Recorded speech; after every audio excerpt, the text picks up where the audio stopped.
up, guys? How's it going?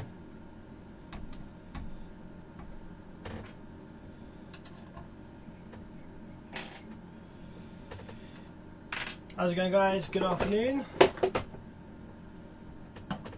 Early viewers, how's it going? I'm good, thanks. I'm good. Pradeep, thanks for jumping on. I'm good. I'm starting my journey into circuitry now. I love these videos. Thanks, man, for the kind words. I'm glad that they are helping you in some way.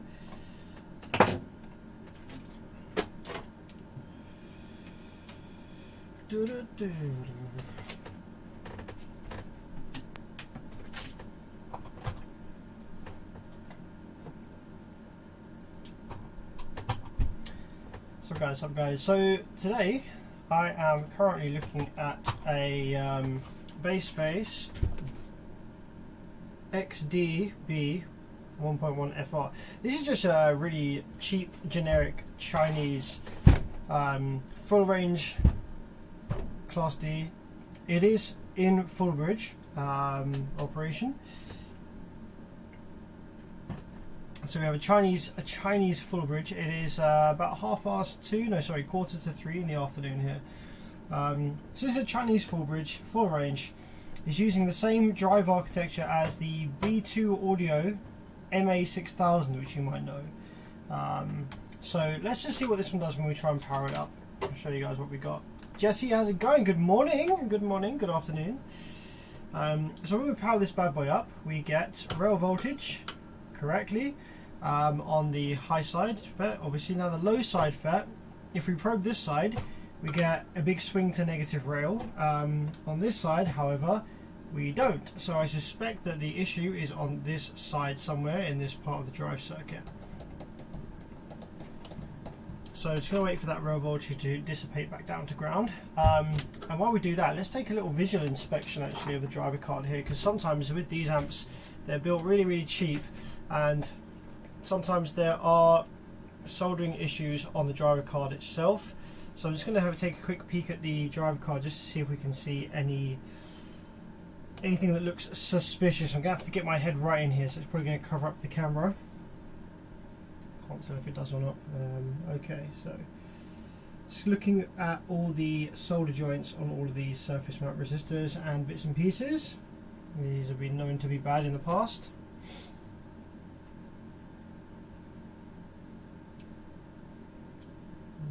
Okay, everything looks alright. This amp has worked in the past, it's not DOA, so it might be a actual component failure that we've got on our hands.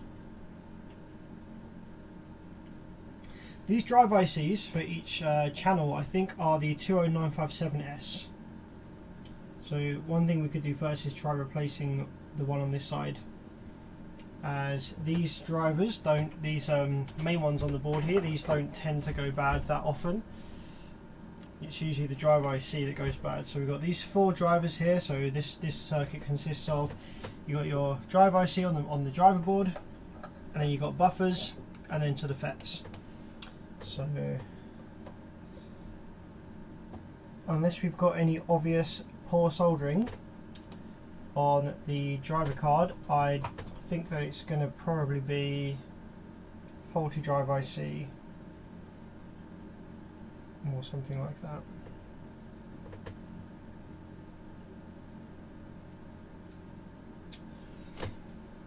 Okay, so let's take a look at this side then. This amplifier does actually have pull down resistors on each bank of FETs, I think, by the looks of it. So we can actually isolate the drive circuit from these FETs, which might allow it to turn on, might allow us to see what's going on the drive circuit of this channel. So we're just going to go ahead and very quickly lift the gate resistors from this side.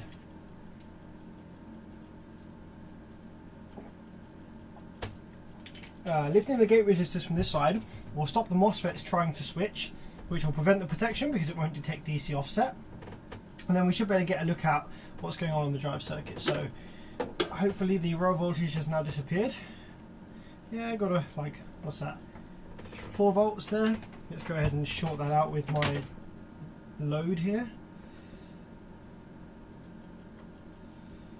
There we go, it should do the trick.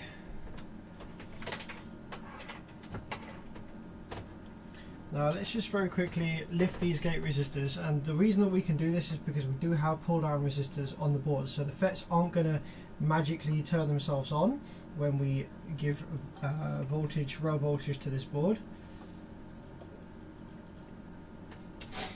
And doing this is going to probably stop the amp going into protect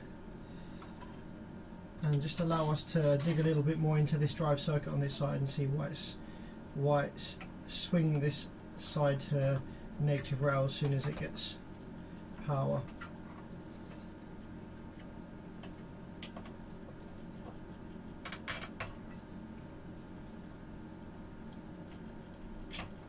Okay, so that's those 4 gate resistors lifted.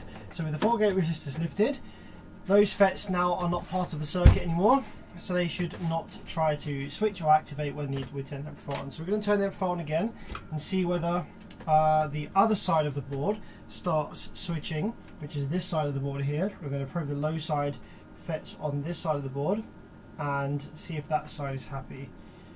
So yeah, let's power up. Okay, yeah, so this side does start switching. You see it on the scope screen, we have good class D switching on one side. However, on the other side, we know that that wasn't the case. So with the gate resistors removed, we can actually go ahead and probe the outputs from these drive buffers and just see whether there's any pulses on there or anything once the amplifier activates. So the low side was over here. So if we probe the low side gate that was going to lead to the FET, yeah, there's absolutely no switching there on the scope. You can see it just kind of bumps up to, when you turn it on, yeah, we're basically, well, we've got negative 38 volts there at start, and it rises to like almost 10 volts there. So there's basically 10 volts on the gate, which is going to turn the low side FETs on constantly, which is why you have that DC offset. On the high side, I don't think we have anything. No, there's nothing on the high side. So it's just the low side. That does possibly suggest that the drive IC for this side is okay, but whatever's feeding the drive IC with pulses is not okay. So let's go ahead and take a look at the drive circuit a little closer and see if we can probe some things around there, get an idea of what's gone wrong on that one side, because none of the FETs are bad, so it's not got bad FETs.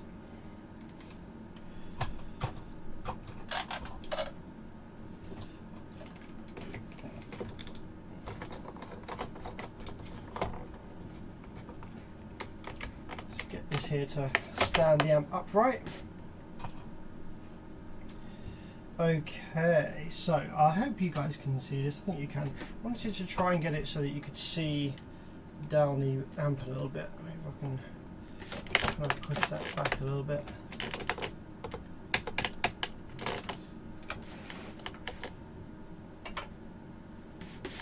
Okay, that's a little better. You can kind of see in there at the driver card there. Just turn that over a little bit. Yeah, it's not that easy to see, but you can kind of get an idea of what I'm doing here. So, I believe these are IRS 20957S. So let's just have a look at the data sheet for those.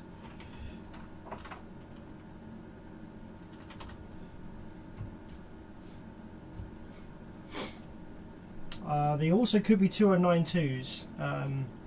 So in order to confirm, we have pin 9, which is ground. So if I probe pin 9, we should get nothing. We should actually have negative rail, I think. Yeah, so pin 9 should be negative rail. So I'm just going to go ahead and confirm that and cross-reference it with the IRS 2092.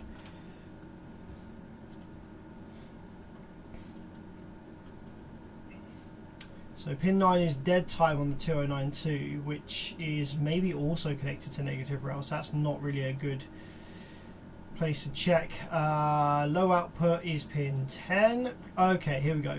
So if it's the 20957, then pin 10 is going to be low out, which is going to go to the low side FETs. If it is the 2092, then pin 10 is connected to negative rail. Okay, so let's check pin 10. Let's make make sure there's no rail voltage, a little bit. So pin 10 is 1, 2, 3, 4, 5, 6, 7, 8, 9, 10 is over here. So we want to check to see whether it's connected to negative rail, which is low side source. So let's see. Okay, it is connected to the low side source. So that means that these chips are the 2092s, not the 20957s, I think. So I can just confirm that on the other bank, on the other side, that's working. We probe pin 10 over here, this one, and we check it up against the low side source. Okay, so it's 2092s. That's a bugger because I don't actually think I have any of those chips, if it is the chip that's bad. Okay, so these are 2092s. So let's go back to our data sheets and have a look. Let's close the 20957s, 2092s. So our input is pin 3. So we need to have a look at pin 3 and see what inputs we have here to the chip here that's not working this side. See whether we get any pulses on the input. So if we power it up again and probe pin 3, see what we have.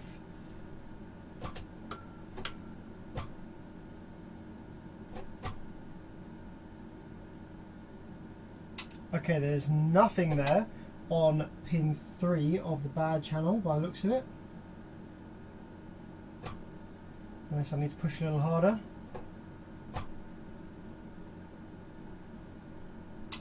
Nope, nothing there at all, which is interesting. So if there's nothing there, I don't think that the low side should be swinging to a negative rail.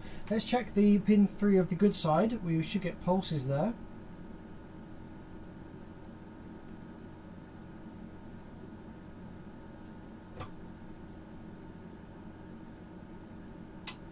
Oh, okay. I think we do get pulses, but I think this is the voltage is so low that we can't really see it on the scope screen. I've seen this before, especially with the 292s. There is actually like a little waveform on pin 3, but it is it's done with current rather than with voltage. So when the chip is connected, it's almost impossible to actually see the waveform. Yeah, you can kind of see it there, just very, very faintly on the scope screen. Okay, so that's not really going to be much use to us, unfortunately.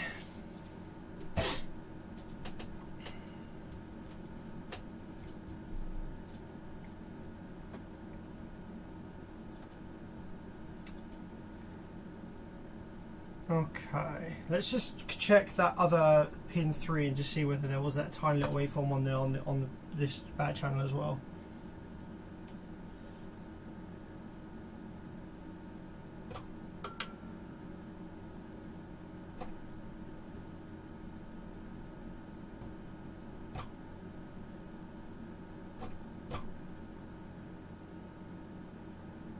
So on this bad side we've got this looking waveform, whereas on the good side we have that looking waveform. It's very similar, but it's a little bit higher amplitude on the good side. Oh no, it's about the same. Okay, so we do actually have the same waveform, or the same stuff on the inputs, both inputs to both of these chips. So it's likely that just one of the 2092s has gone bad. So I think that our most sensible first thing to try would be to change the 2092 on this side and see if that fixes things. I'll have to check to see if I've got any 2092s. They're very, very hard to come by at the moment. They're out of stock everywhere and very expensive if you can find stock of them. Oh, let's read a little bit of live chat. Vivtech, please show subwoofer. What? Sam, how can you tell the difference between a Chinese board and a Korean board? I think I just recognise the circuit layouts as to what factory they're from. There's only a few. There's only a few Korean circuits that they're still making. Alright, let's have a look and see if I can find some 2092s then.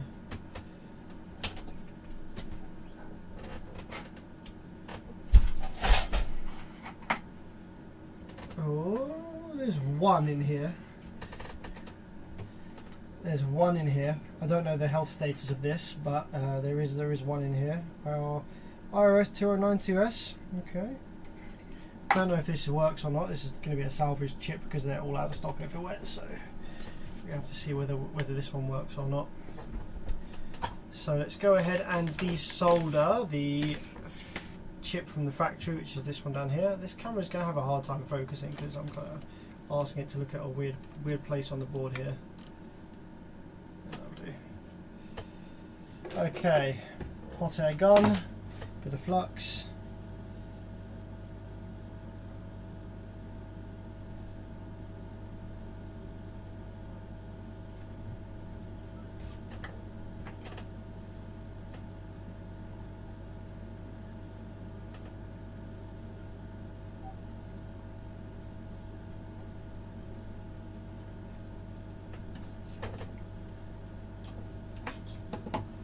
Afternoon from a rainy Bristol.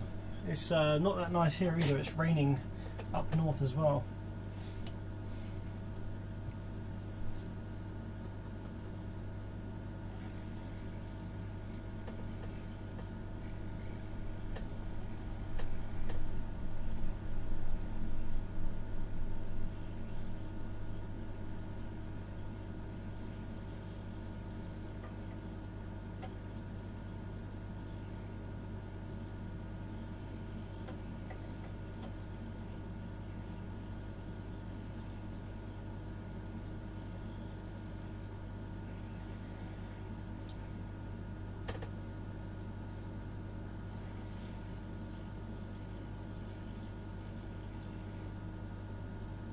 Okay, that's the original chip removed. Maybe with the original chip removed, I should power it up and just see whether we get pulses on pin 3, because I think the pulses get pulled down by the chip. So they're actually used by the chip, but they're pulled down, so you can't really see them. So yeah, let's just check to see whether we get pulses on pin 3 with the chip removed. That'll be interesting to see.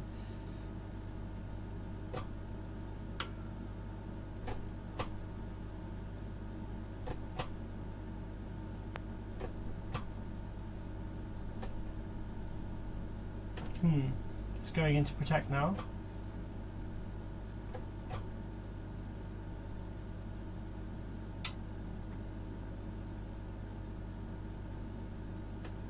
Okay, there's not actually any pulses on pin 3. There's like very slight pulses, but nothing really. Interesting.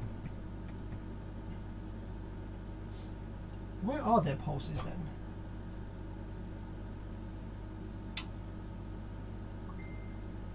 Pin 1, 6 volts, pin 2, 3.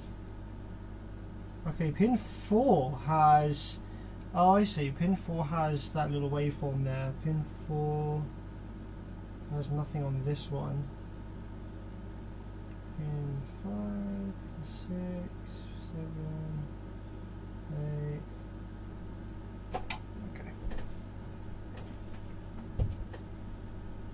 Wait for that to dissipate, and then we'll fit the new 2092 and see if that causes it to work.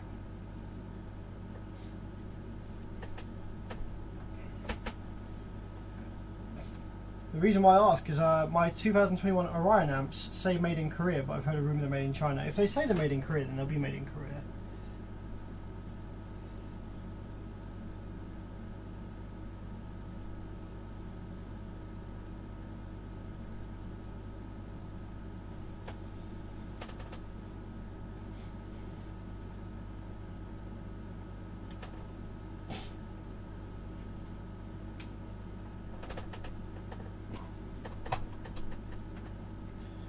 Okay, let's dissipate that rail voltage. Where actually is there a decent place to dissipate negative rail on here? Usually these amps have like these bus bars that are used for current sensing that have negative rail on them, which is really convenient, but I don't think this amp does. Oh, what about over here? Oh, there we go. Positive rail, negative rail. Nice. That's pretty good. The two big ass resistors here. I can just go off. Ta-da! There we go. No more rails. Okay. So yeah, a bit more flux on the chip here, on the pads. Let's drop the new 2092 in. Because I'm not 100% sure if this chip actually works, this 2092 here, because it is a salvaged one. They are out of stock everywhere. So we'll just have to see what happens.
That should do it. And yeah, I think I've got the chip model correct. I think these are 2092s. They're not IRS 21844S. We checked that they're not 20957S because the pin 10 was connected to negative rail, so it can't be the 20957. So it must be the 2092.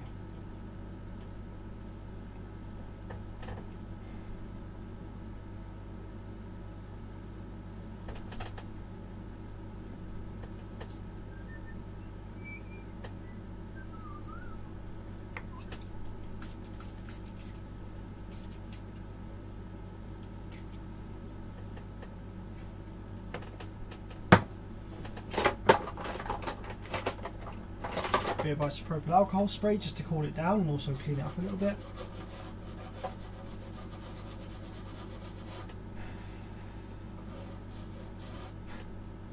Okay, so if it does the exact same thing that it was doing before, where the low side swings to negative rail, then we know that it's not the chip that's an issue, and it's going to be maybe one of these drive buffers or something elsewhere on the board down here.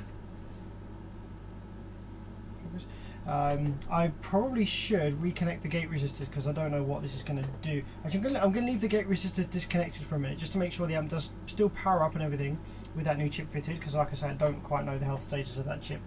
So let's go ahead and just make sure the amp still powers up and nothing sort of smokes or prevents it from powering up. So I'm going to go ahead and probe one of the low side fits on the other side of the board just real quick, just to make sure it still comes on.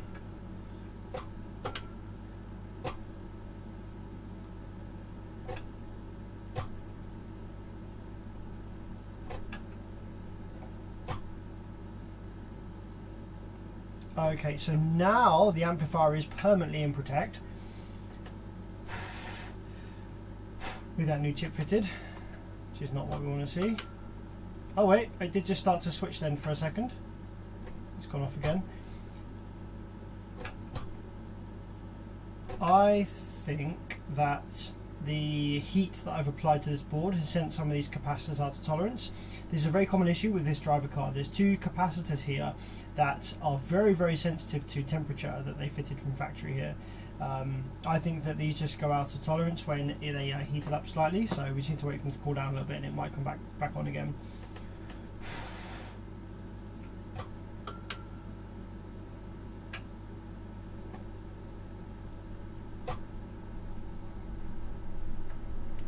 It does seem to be behaving different with this new chip fitted, so interesting.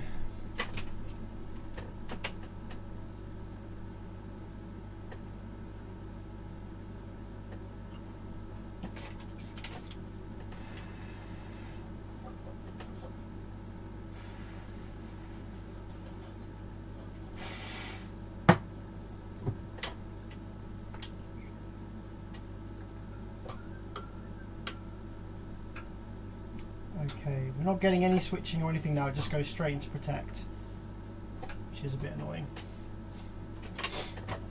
Let's see what the other side is doing, the side that we removed the gate resistors from. So I don't know if that's just a bad chip that was in my drawer, or whether there's other issues elsewhere. Question: can you explain some issues that can come up on the SFB AAB style lamps if people use the RCA output as an input? I don't have one here to confirm, but I know that Derek at Big D, Derek Wilson Audio Labs, had some issues when he used one of the RCAs as an input. Can cause cancellations. It's not passive. I know that it's buffered on a lot of those amps, so it's not. It's literally not just a passive thing that just like is wire split inside. So I would recommend you don't use it because it can cause issues.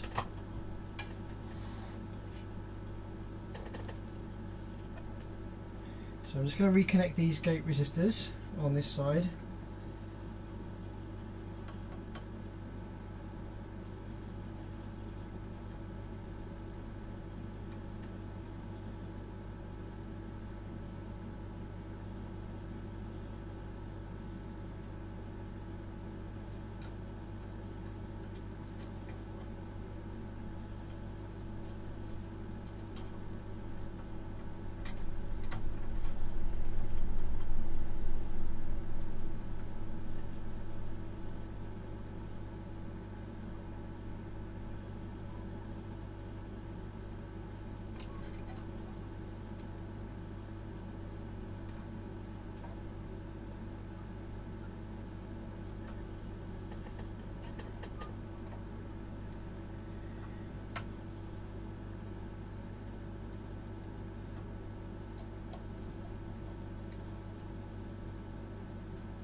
Okay, so they're reconnected. Let's just power it up, and I'm going to turn the voltage down a bit on the power supply, because if that chip is bad, I don't really want it to fry the FETs, because the FETs are actually checking out okay. So let's go ahead and power it up and check the low side drain. Okay, now it just swings to negative rail again. The other side doesn't seem to really do anything.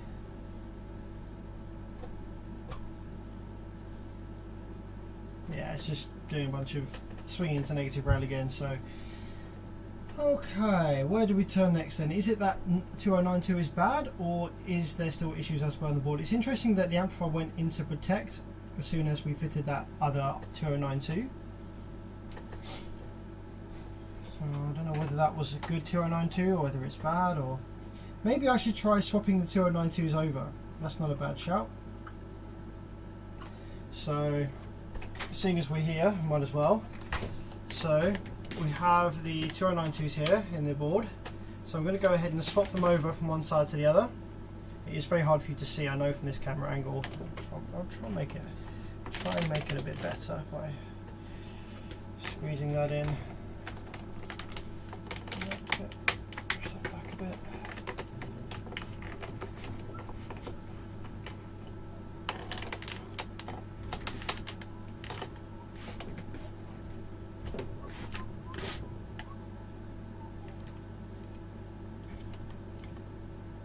There we go, that's a bit better, isn't it? You can see that nice and clear now.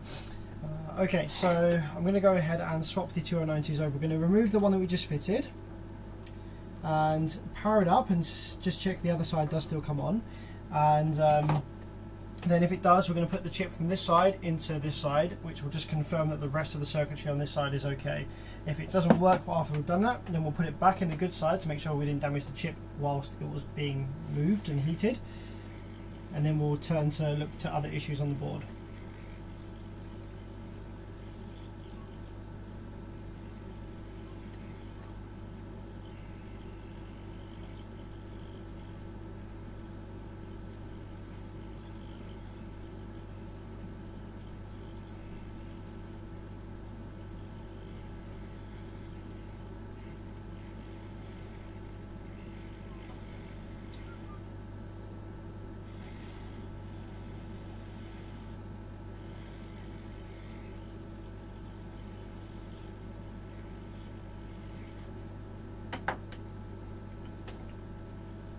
Okay, so that's that. I'm also going to remove these two capacitors that are responsible for setting protection, because when they are hot they cause the amp to go into protect, and that's just going to cause some issues for us while we're doing this. So I'm just going to go ahead and remove those for the time being. Okay, let's wait for that to cool down a minute, and then we'll power it up again.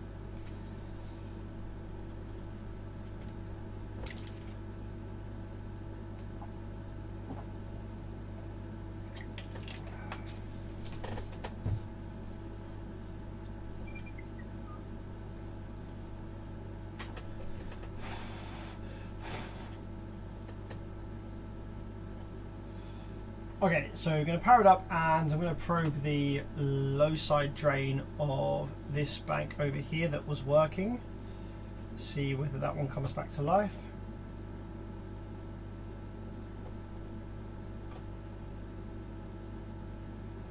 Okay, the amp is still constantly in protect now. Very frustrating.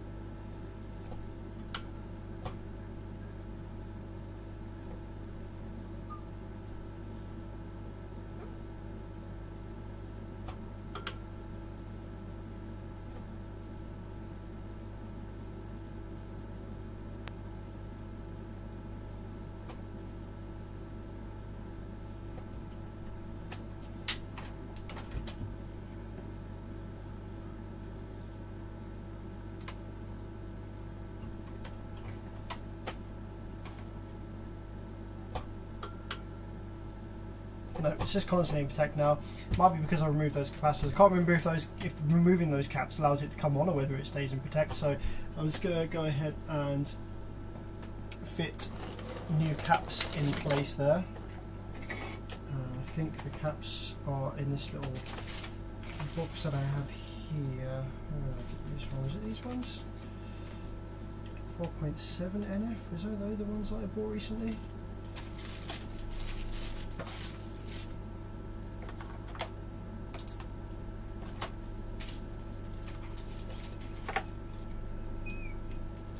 No, I seem to have only used 3 of those, so it wasn't those.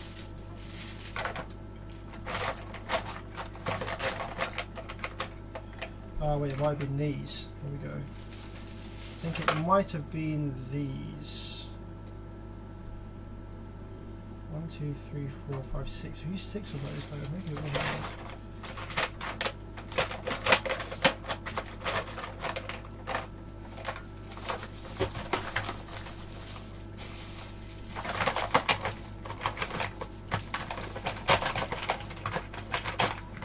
Oh no, that's right, because there was 3 amps, wasn't there? Yeah, that is these. It is these ones. There was 3 amps that I did last time, so that's 2, 4, 6. That's correct. So it's 2 of these. Let's get these out. Let's drop these into the board. How's your van doing? Still pounding? Kind of. I've just got non-stop problems with the fucking DDZ4s. I really wish I'd never bought the DDZ4s. They've just been nothing but headaches. So I will be selling them, or selling the whole van at some point.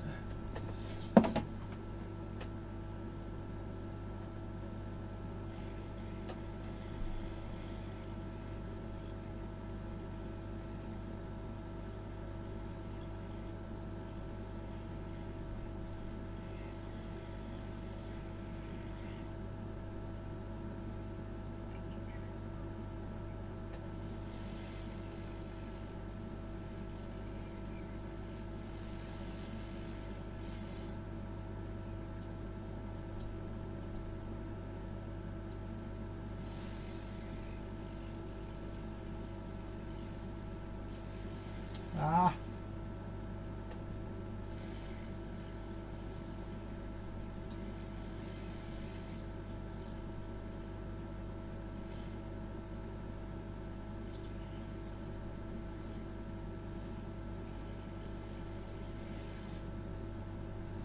Okay.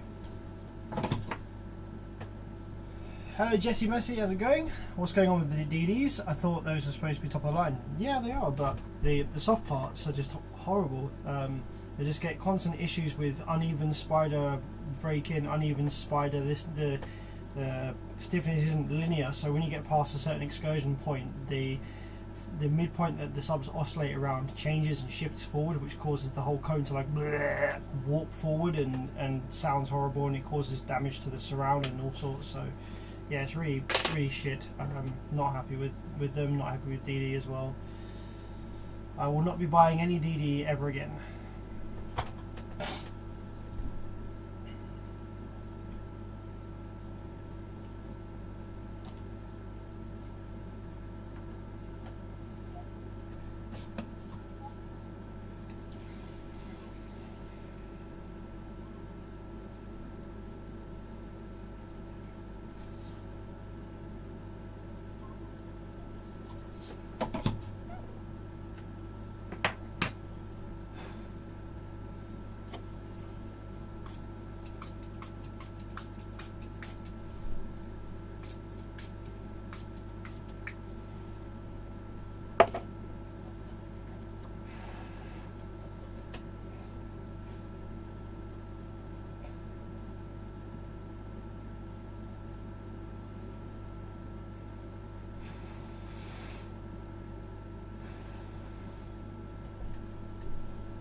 Alright, let's see if it comes on now.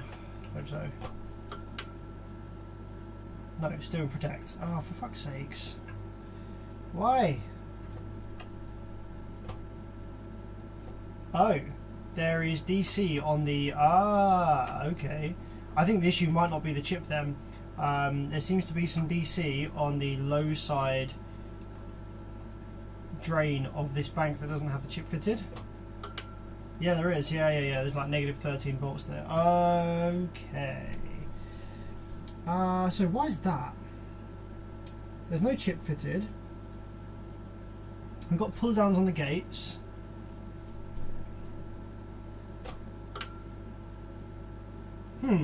Interesting. So with no chip fitted, why is there... Oh yeah, that doesn't make sense. Let's probe the low side. Hang on a minute. Why would there be... Unless the effects have just died all of a sudden whilst we've been messing around with this.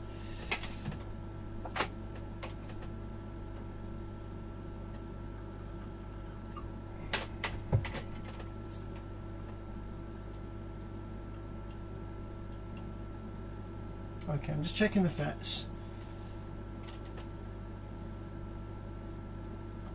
Okay, so the FETs are good. There's no shorts between the FETs. So why is there DC on the low side drain here of these? So we don't even have a drive IC fitted.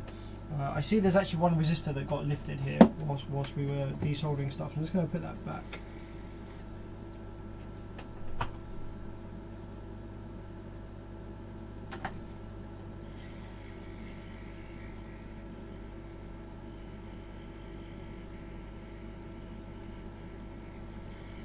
There we go, snapped into place.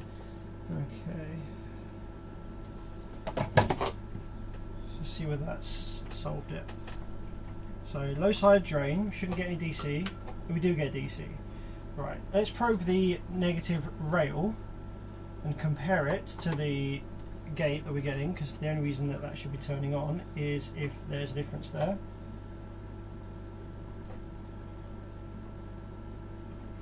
So if we look at the scope screen, I'm probing low side drain, sorry, I'm probing low side gate, and I'm probing at negative rail. So they should be the same. Yeah, they are the same. So there shouldn't be any DC on the low side source. Fucking low side drain. There shouldn't be any DC on the low side drain, sorry. Which there is. So where's that coming from then?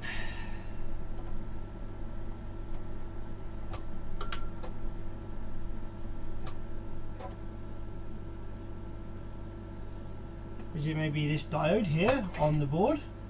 There's a diode just here, and if that's like shorted or damaged, then that will send DC to this source, because that's connected to the source, the drain, I think.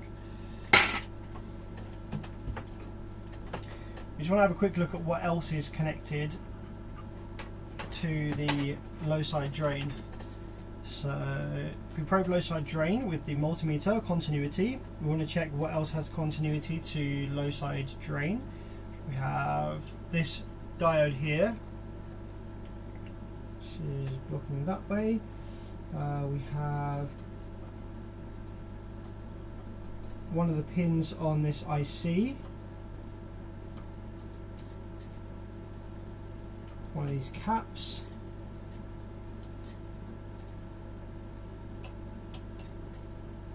a couple of these buffers,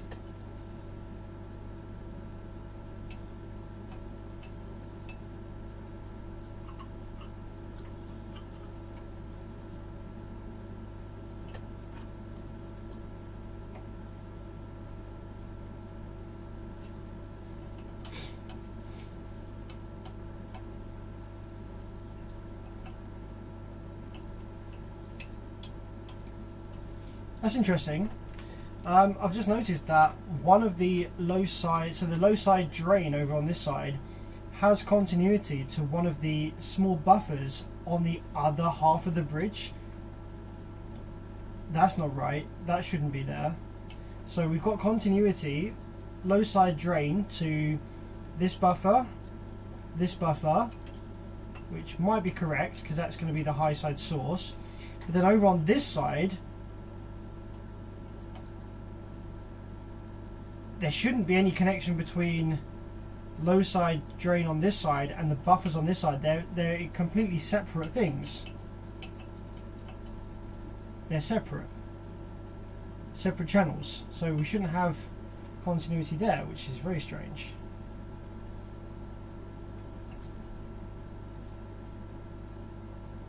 On this low side drain, on this bank, we have continuity to that one, but not this one. This is really odd. Okay, I think we're gonna have to pull the board from the case and just have a look at the traces on the bottom and see what's going on. Something very weird going on there.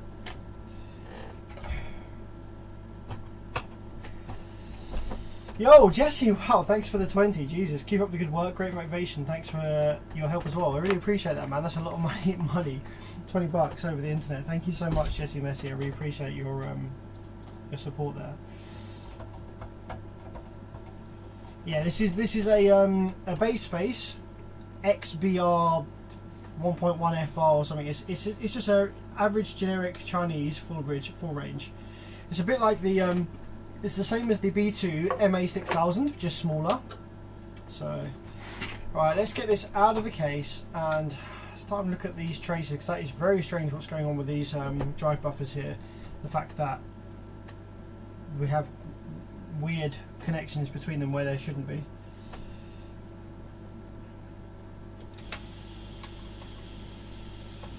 So it's coming out the case. Hello from the Pacific Northwest. How's it going? Thanks for jumping on stream. Appreciate you guys' support.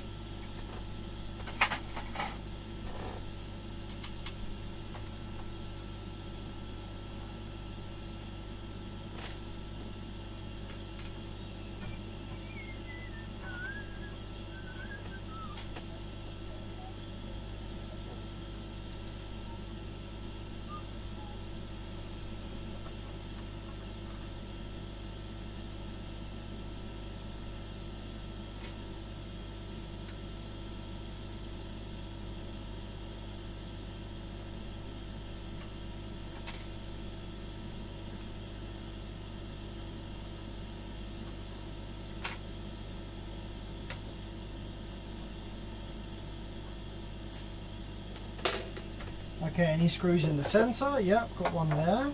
And another one just over here. 1, 2.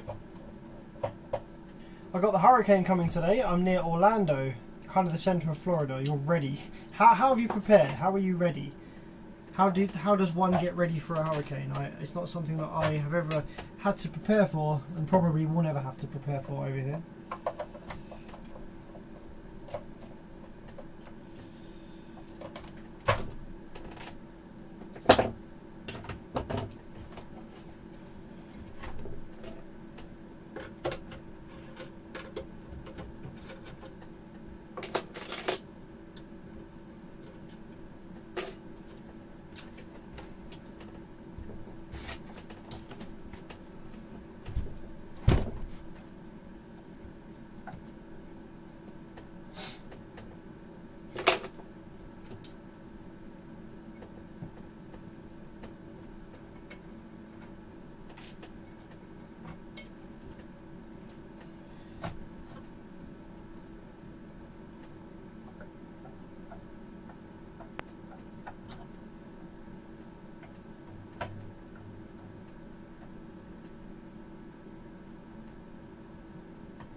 Well, brought all the yard stuff in, bored up windows. I have 30 gallons of gas and 2 generators, also power inverter, food, water, sometimes no power for 2 or 3 weeks. Jesus, that long? What the hell?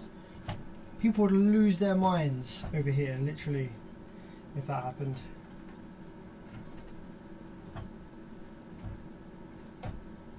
Okay, what's this getting caught on? A little something under the board.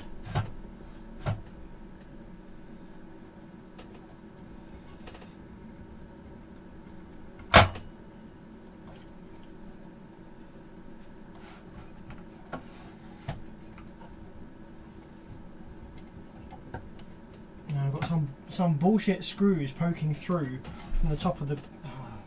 So from the top case, there's these bolts, and they're too long, so they poke through and they stop the center mounts for the board, the plastic mounts getting out.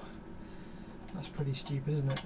So if I unscrew that, the board should just slide out easily now.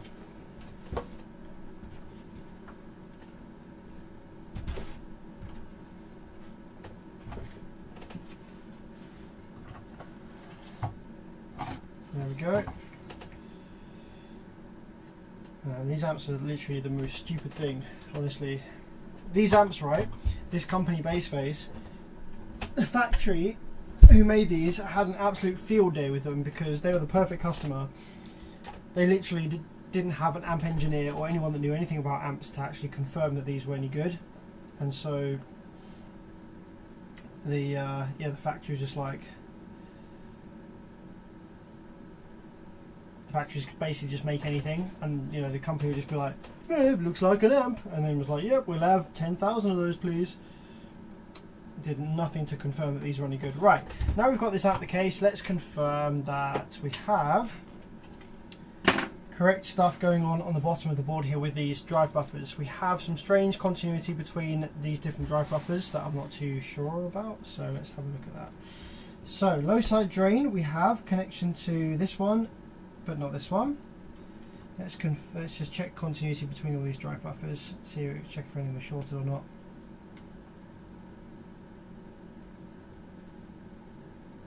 Okay, these all seem okay. Let's go to this side.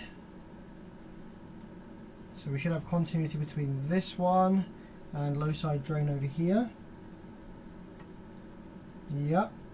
But we also have continuity to low side drain over here, which doesn't seem right based on the other side. So these should be mirror images of one another, right? So it's strange that we have continuity to low side drain over here on this pin, whereas we don't on this side. What should that be connected to?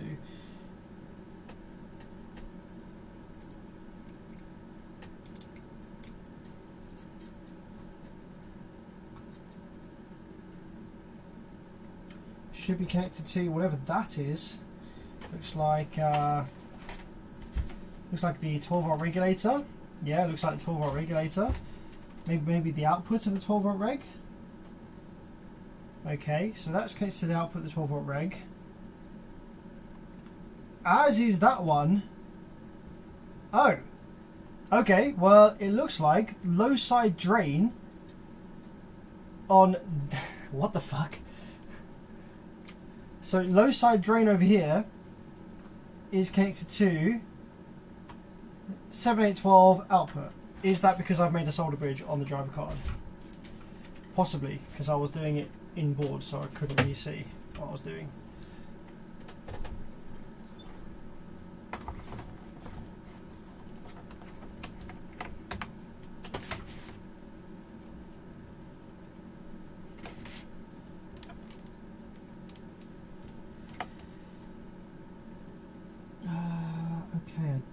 Honestly really see, I don't see where I have made a solder bridge between 7812 and low side drain, but that doesn't really make a great deal of sense why they would be connected to each other.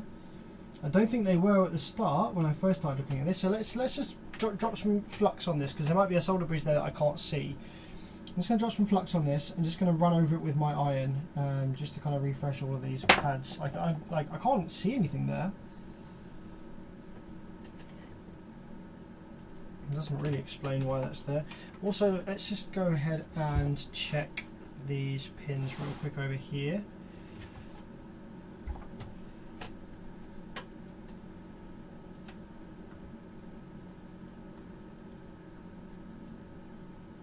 They're connected together, these two center pins.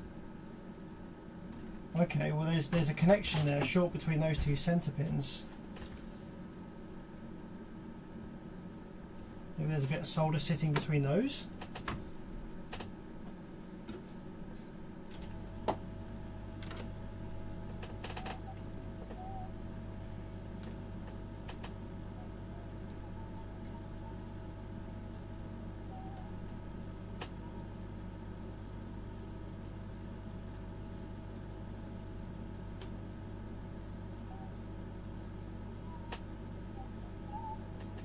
Okay, so let's check now.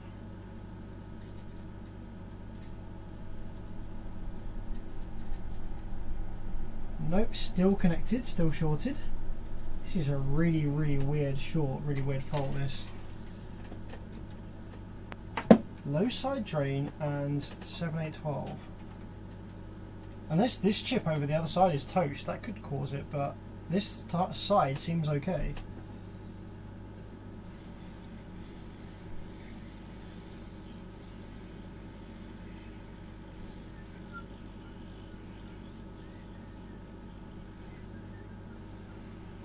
Yeah, there's no solder down there in between these holes here.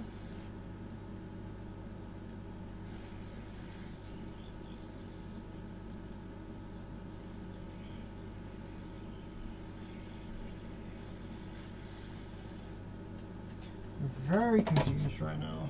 How has that happened?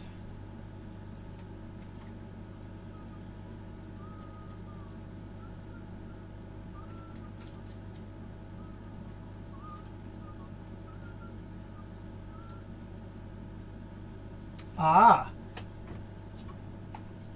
Right, this big ass diode here seems to be shorted, perhaps?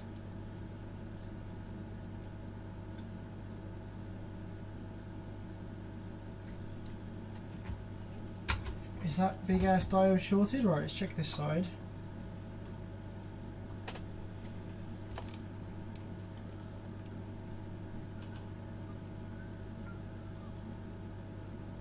.387. Oh no, it's not shorted.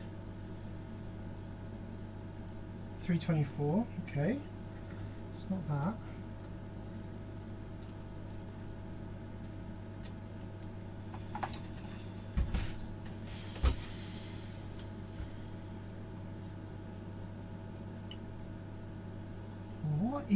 What is shorted then that's causing there to be a connection?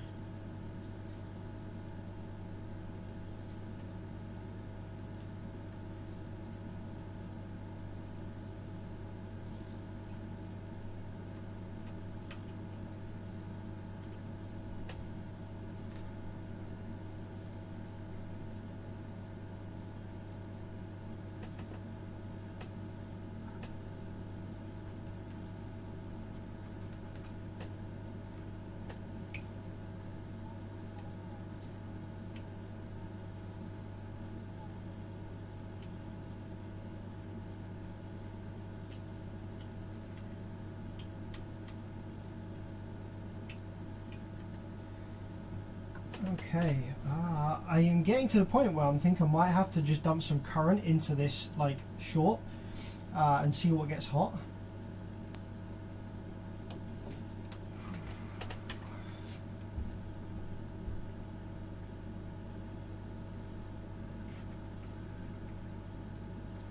Maybe I should remove this driver card and see if that short goes away, because if it does, then the issue's on the driver card, right?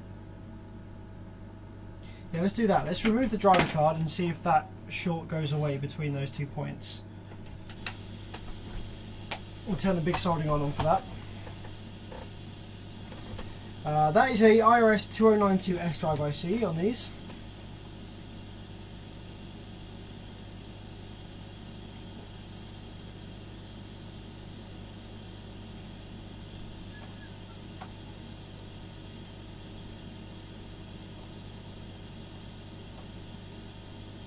Man, you guys live in some wild places. Can't imagine there being a storm where I've got to go and cut the trees out of the road. It's really calm here. It's really tame in the UK. None of that.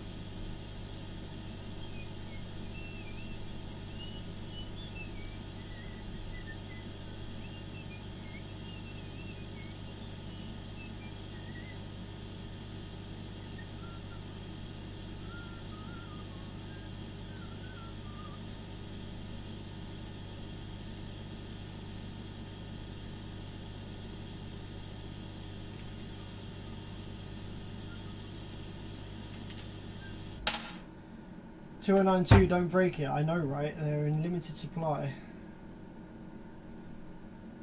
Do you have a rough lead time with repairs? Want to ship one from Chelmsford?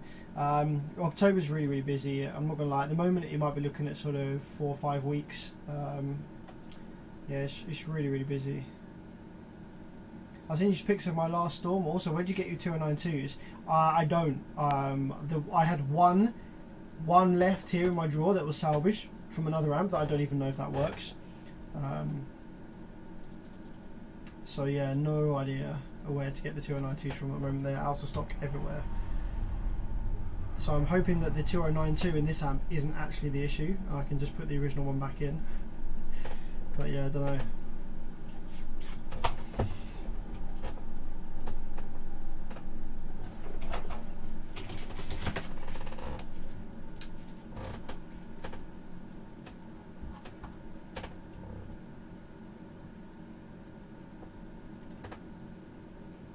What's up? Been a long time watching the stream. How's everything going? Yeah, it's really good, thanks. Not too bad. October is a very busy time of year for me, but it's going good. This soldering iron isn't quite up to temperature yet, but it's hot enough to melt the solder, but it just doesn't have a lot of energy stored yet in this big tip. So I'm just kind of flooding these legs just to get them prepared. Just to get some fresh solder on there so that I can get this card out nice and quickly in a minute.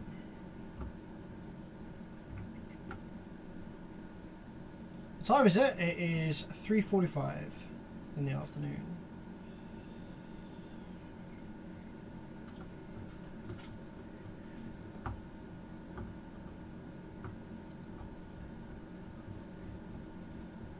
Do you have a test circuit for them or a test method? Nope, I don't. I just drop them in the amp, see if the amp works.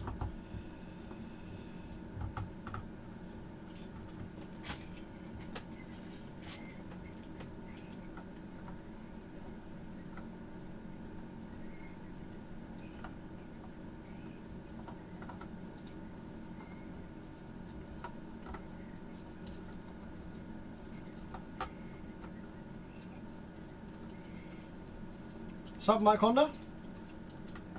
What's your opinion on the B2 Rage 4500.1 as a replacement for the 05?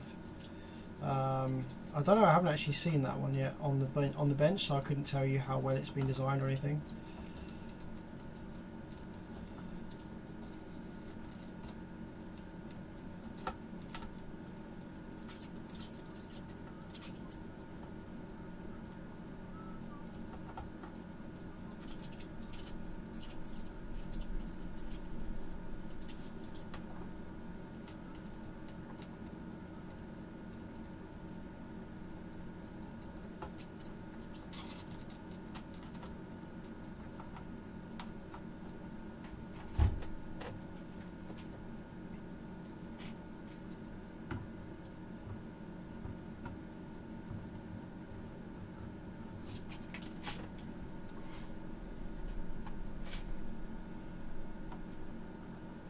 Matt H, your Sundown amp probably has dead output MOSFETs, so you won't see anything burned. They don't burn when they fail.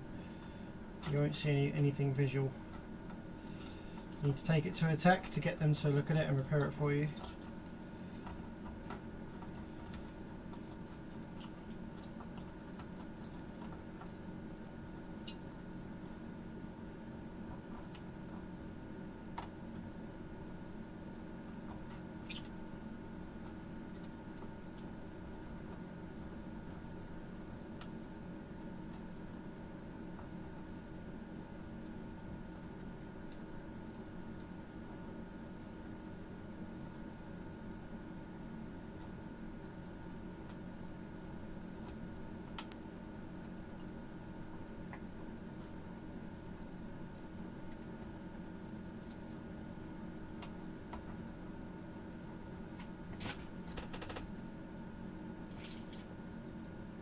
There we go, drive cards out. So let's clean up all of these holes, all these vias, get that cleaned up, get that massive solder blob cleaned up as well.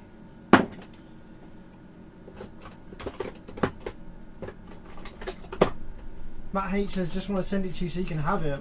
It's difficult because the shipping is probably going to cost more than the amp's actually worth. Honestly, man, shipping is just too expensive.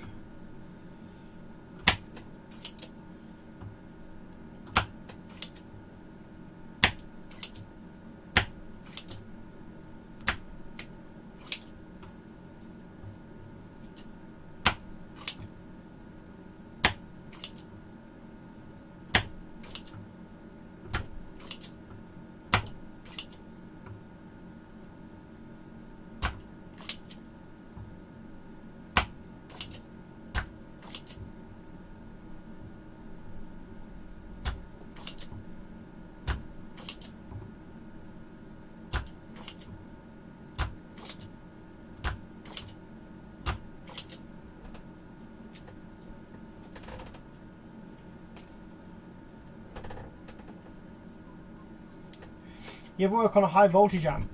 Nope. There aren't really any of those floating around in the UK. So yeah, I never actually worked on one of those things. I could quite easily work on one of those though, because I can use a donor board that I've got here to generate the high voltage required. I think I need like 200 volts DC or something like that. Well, I've got, you know, donor boards that I can get the power supply section working for that will generate the required DC voltage for the output section, you know, for that board to run on. So I could repair them. It wouldn't be much different to repairing a normal high power amplifier. The only difference is that it's just the output section, there's no power supply section. So if I provide it with the power supply section to get the raw voltage, then yeah, it would be fine.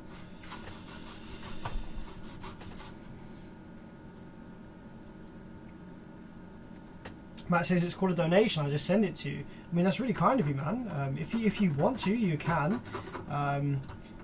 But yeah, it might just be, you might just not realise how expensive the shipping will be for you. It's like hundreds of dollars, and then when it gets into the UK, I will probably have to pay tax and duty on it as well.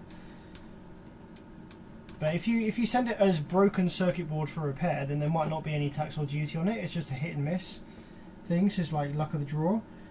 So you could try it. If you get a shipping quote to the UK, then if you're willing to pay whatever they quote you, then sure, that'd be cool. I'll make a video on it.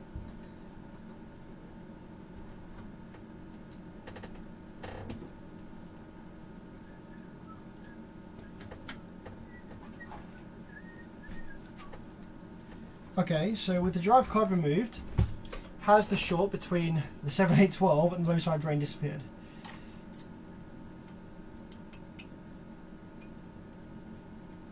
Yes, it has. So the short is on the drive card. Weird.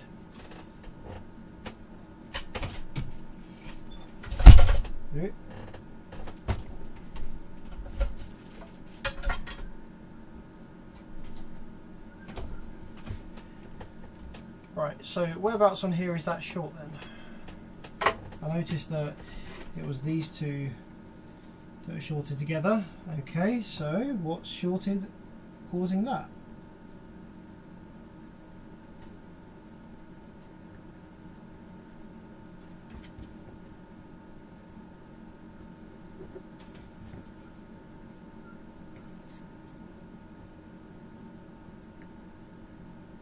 It's got to be something that's just like a straight short for that to happen. So just keep going on the board.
I cannot for the life of me find whatever component is shorted, causing there to be a short here between these two pins. Literally. Where is it? Right, it's none of these resistors. It's not that the capacitor, not that capacitor, not that capacitor. Not that, not that, not that, not that, not that. Not that. Not that, not that, not that, not that. Not that. Not any of these.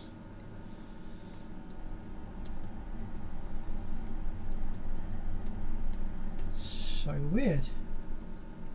What the heck?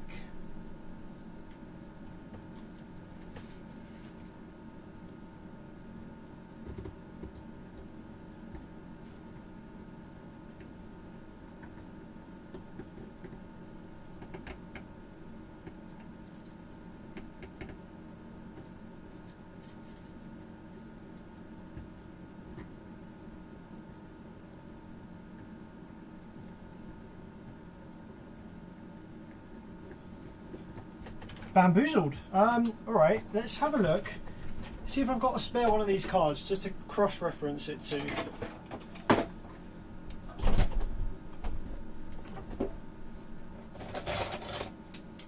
can't remember if I actually got a spare one of these or not. I might have.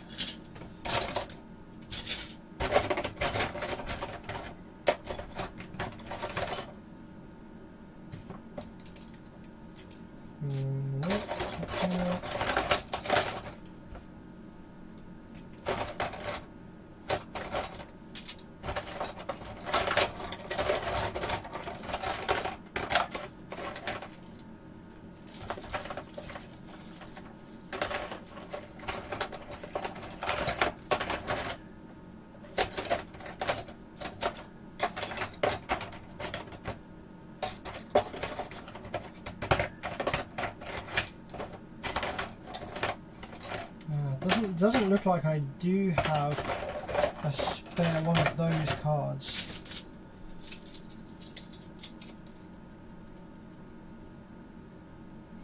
Yeah, Jesse, I do need to take the auto rotate off my cam, but there's no way to do it, which is strange because I don't remember it being there on my last stream when I used this. But yeah, it's literally so annoying. It just auto rotates, especially when I move my head quickly. It's jarring as hell, but I've googled it, and on the Logitech Stream Cam there doesn't seem to be any way to disable it, so I don't really know if I can.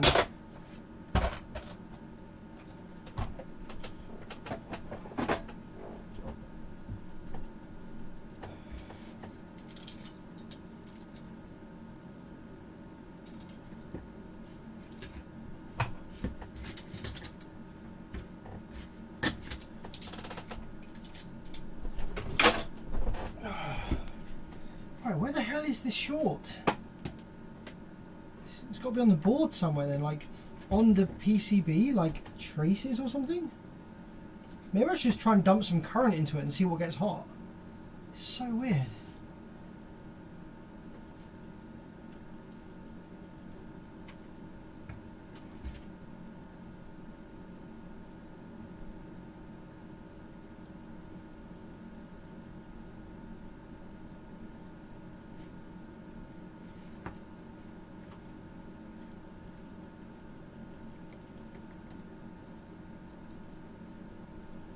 These two traces here.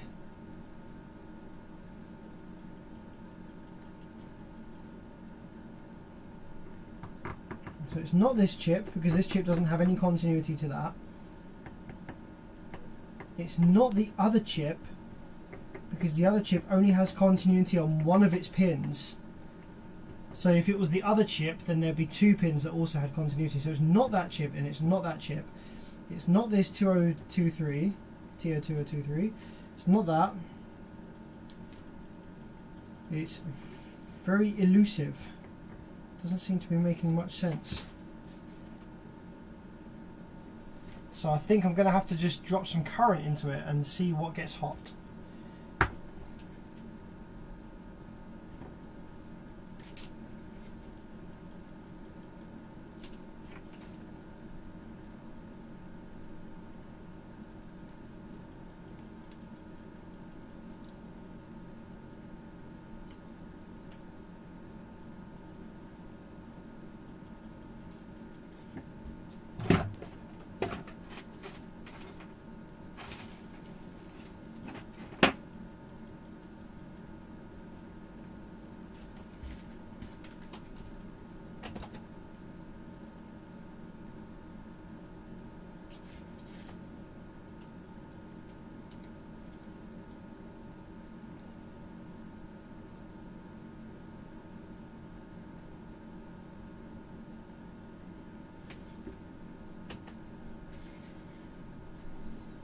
Okay, so let's get the power wires from my supply.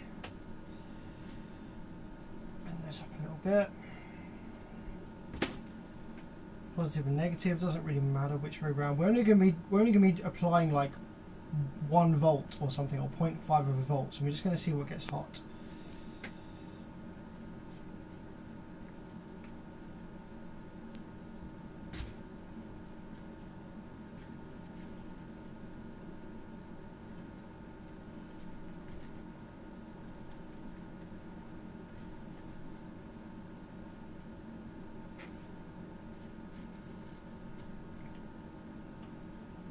Yeah, the same problem with the B2 Rage. Don't really remember that, to be honest. Right, spray some isopropyl alcohol just to start that off.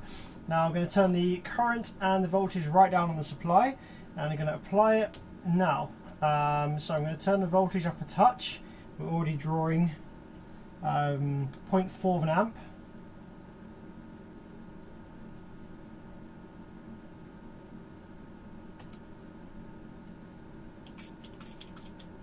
Right, what's getting hot? Anything?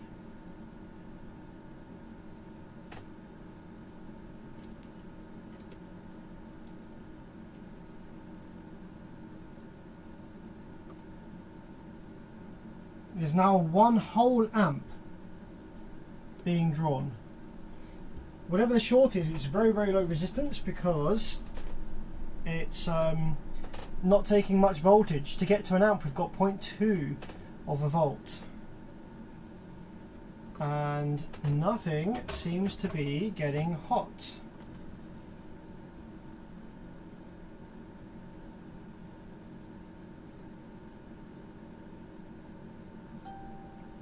There's literally nothing on here getting hot. It's probably just these wires that are going to start getting hot. What the fuck's going on? Hey?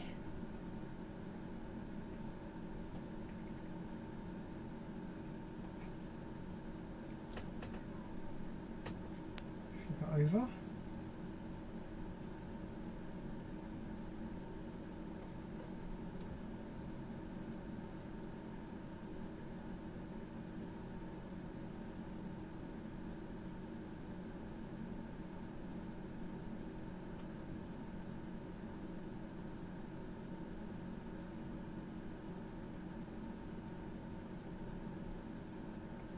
Yeah, there's like literally nothing getting hot. I'm so confused. Everything's stone cold. Maybe I should increase the current a bit.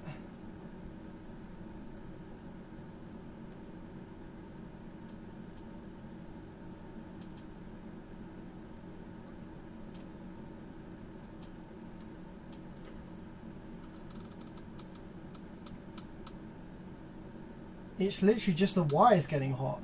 So that means that the short must be at those pins. There's nothing on the board getting hot at all. Yeah, it's literally just the wires.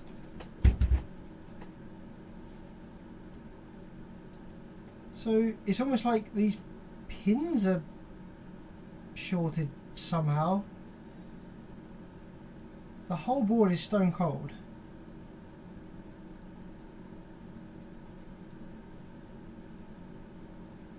Alright, well let's just do the next thing that makes sense to do, I guess, which would be to remove this set of pins, these set of headers here. I'm going to need something to clip this to. Something heavy, maybe the original heatsink will do. Get a little bulldog clip, make life easier.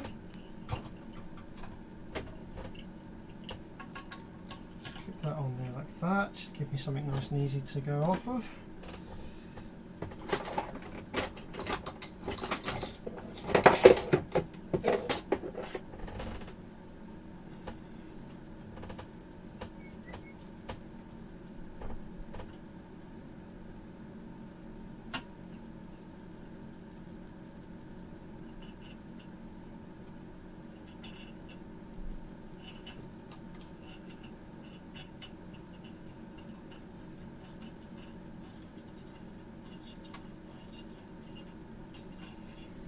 Right, actually, you know what? Let's just see whether reflowing those pins has got rid of it. Maybe there was like a tiny solder bridge somewhere in there. I don't know. Okay, no, it's still there.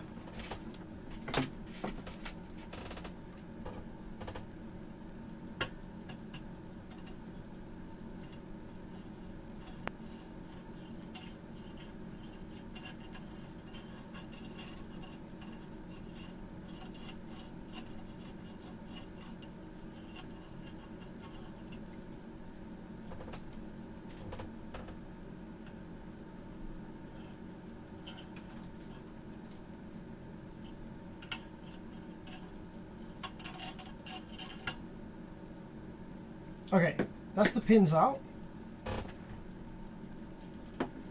Is the short still there?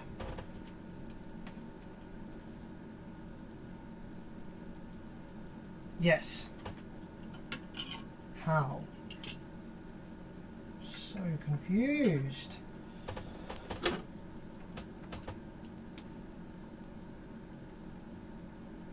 Maybe this board is just trashed. Maybe there's like shorts inside the PCB.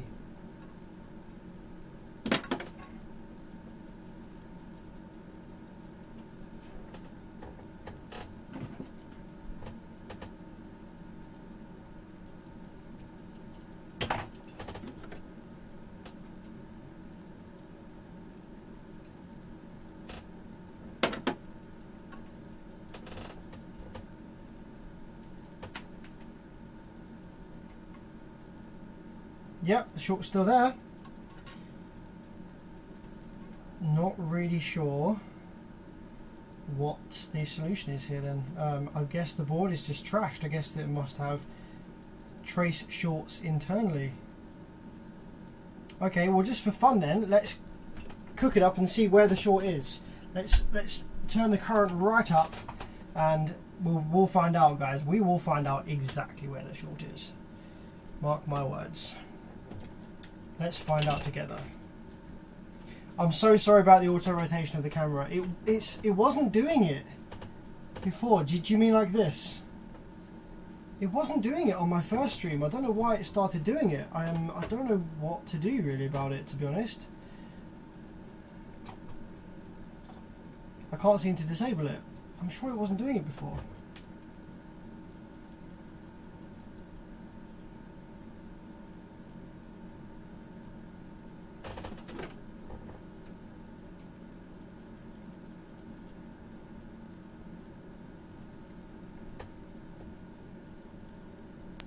Is it just USB? Yeah, it's a USB Logitech Stream Cam. On my first stream, it wasn't doing that. First stream with the new camera, it wasn't doing that. For some reason now, it's decided that it wants to start auto rotating. I don't know if there's like a setting on the camera thing itself. Doesn't seem to be. Yeah, it's so annoying.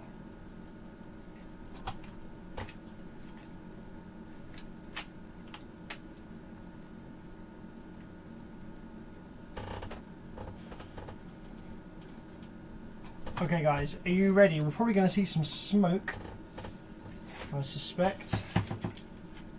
Get this here. So, power supply on. Current, let's set it to 4 amps to start with. 4 amps, 2 volts.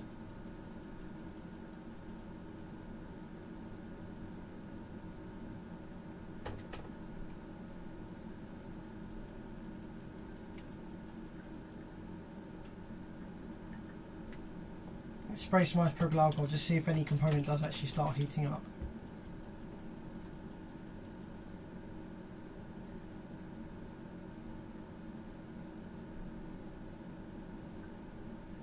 Nope, no component heats up. You can see that it is taking the full 4 amps.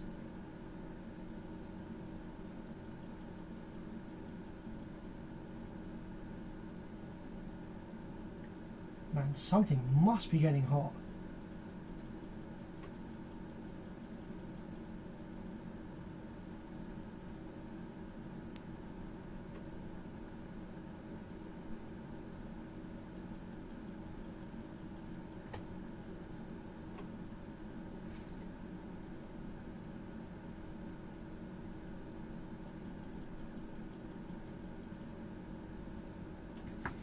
Do we turn it up a bit more? Let's turn it up to 8 amps. Screw it. 8 amps. I'm going to start putting my I think I'm going to put my eye protection on just in case like something sort of decides to pop, if I can find my eye protection. Can't find my eye protection, so I'm going to have to go with a backup eye protection. Backup eye protection.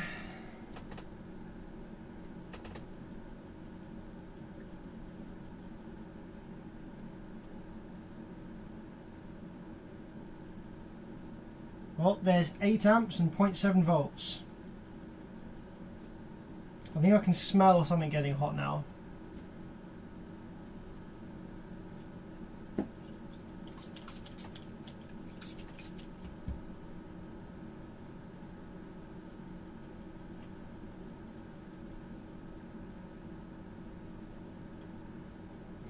So triangles, I'm not using Streamlabs, I'm using OBS. Go into camera settings, make sure apply rotation data from camera is not checked. I don't have that setting on my settings with OBS, the camera settings, that isn't a setting, that's not present. Wow, 8 amps and still nothing.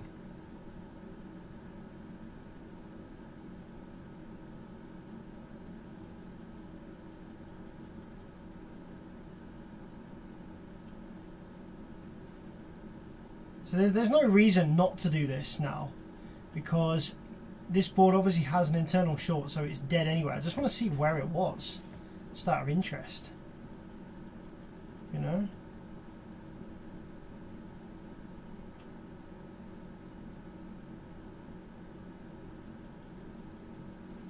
Let's take a look on the thermal imaging camera, see where's getting hot. So it seems to be just where the vias are. So it must be a short just literally where these vias are. I could probably salvage this. If I cut that part of the board out, I could probably salvage it.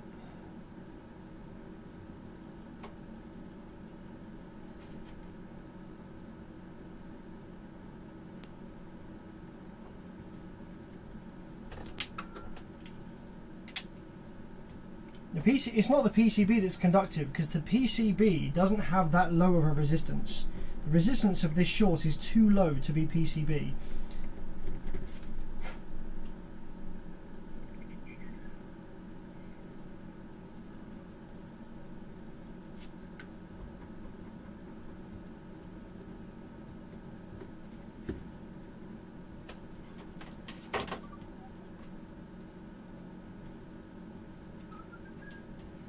I'm tempted to get like a knife blade and just try and slice between them. There's no traces here that go alongside here. Alright, screw it. Let's go. Let's go 20 amps. How do you feel about 20 amps, guys? 20 amps just for a second, see what happens.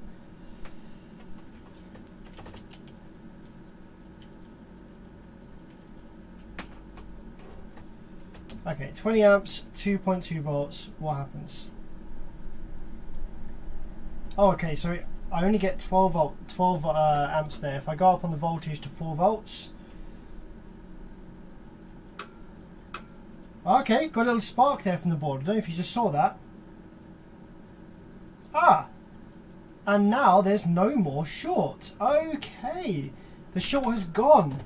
Just needed a little bit of high current arcing. Right, let's have a look and see what blew there. Let's go underneath this this diode here.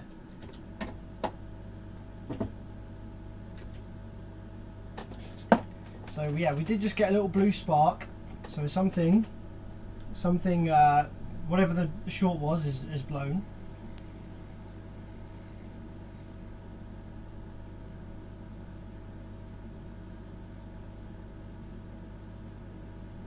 It seems to have come from underneath this diode.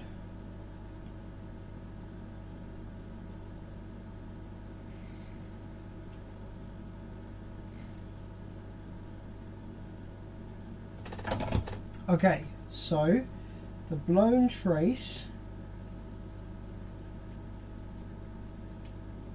did that lead up to the diode? I can't really quite tell there. So this is the trace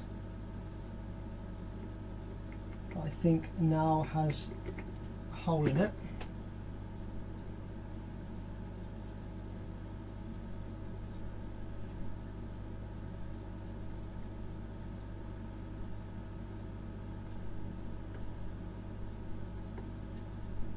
Yep, so there's now a hole in the trace that's just here. Not sure if you're able to see it. It's just in front of the marking there. And there's no more short to the other side either. It's really interesting. I'm going to take the microscope out because this is very, very small. Whatever part just kind of blew open there. I'm just going to take the microscope and have a look at it through the scope.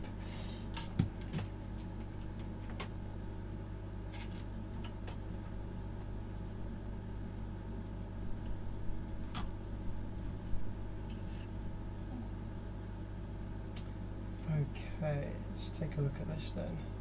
So, that there is the trace that blew open. See that there? That goes up the board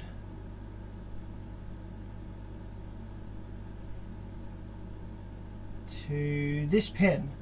Okay, so we just want to make sure that that pin doesn't have a short to the other one.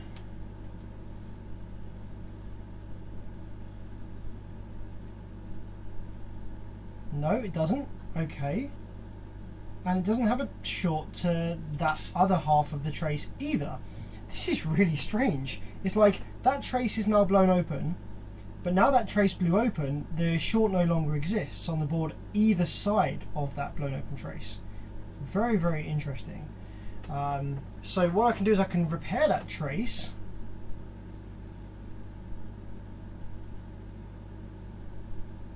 Yeah. If I just run a little blob of solder on that trace just to repair it, will that short still exist between these two pins? It's a really strange fault, this, man. It's weird as heck.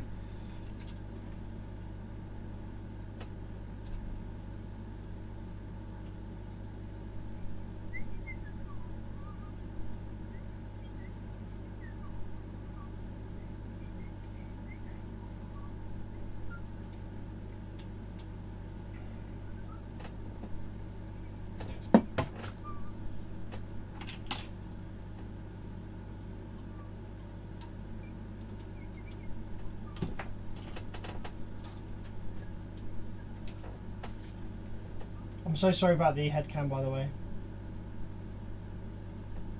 Was I said damage to the bottom of the diode, possibly shorted to the trace? It's maybe the diode did short to the trace. It's really, really unusual if that was the case, if that did happen.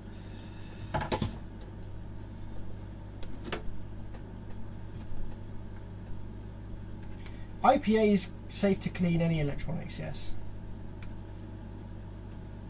As long as it's 99% isopropyl.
So I've soldered the diode back on slightly offset so that it's not overlapping or risking overlapping that trace with its pad. You can see that it's slightly offset.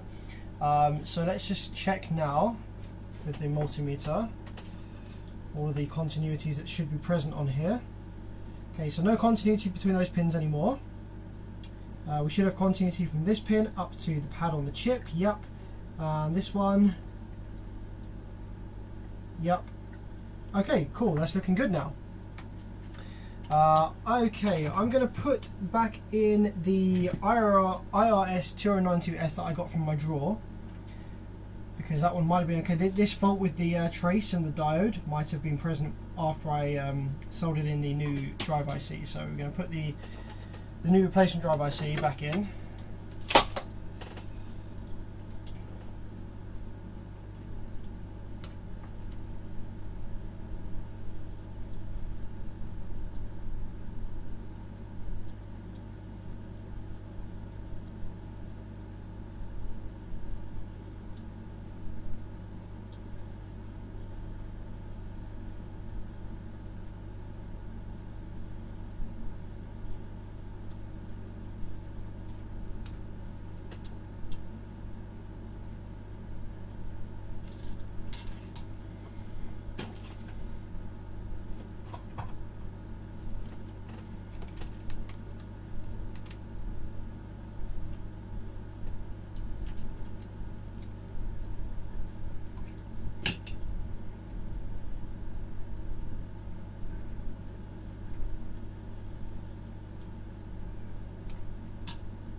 Okay, cool. So the new chip is in.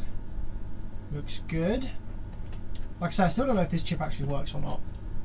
Now we're going to need to put the headers back in, the pins.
This last end one's driving me nuts.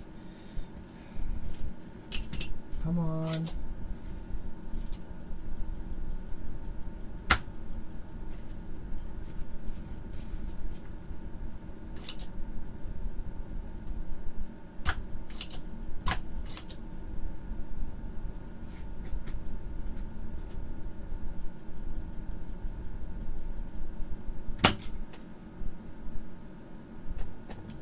Okay, so now these pins, they all have lots of solder on their legs, which is not going to be helpful for us because we want to put it back through the holes. So we need to take some solder wick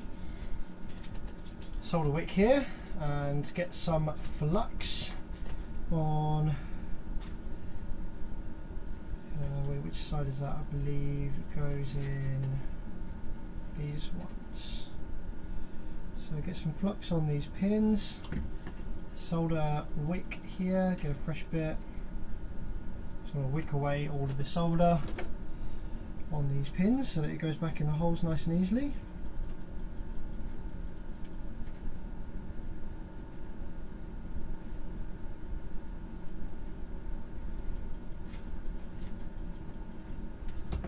Should be enough.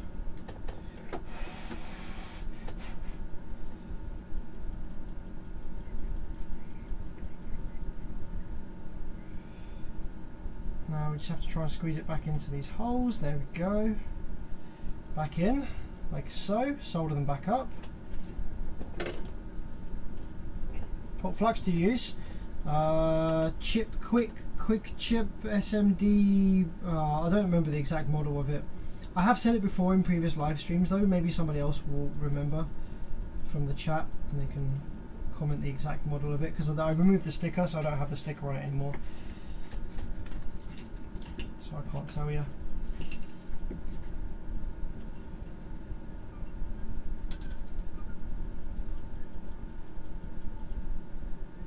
But I went through lots of different fluxes trying to find one that actually was decent, and this is the best one by far that I found. It's amazing. So if nobody knows in the chat, if nobody can remember, I'll try and find the model of it on my email somewhere.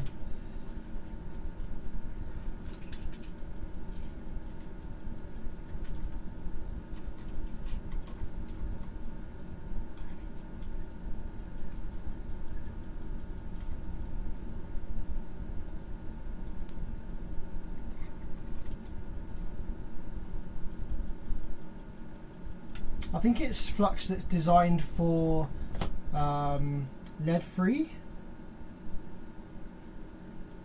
which probably means that the flux is very bad fumes. Because I remember that was one of the trade-offs. People were saying, you know, I was reading up about lead-free solder, and it's like, yeah, it's great that it's lead-free, but the kind of flux that you need to use when you're using lead-free solder is the fumes are way worse than before and the stuff. So it's kind of a trade-off. It's like, do you want lead poisoning or do you want flux fume poisoning shit? I'm not sure. Frank, what's your problem, my friend? What's the issue with Frank? Why is he feeling sick? Can everyone wish Frank a speedy recovery in the chat?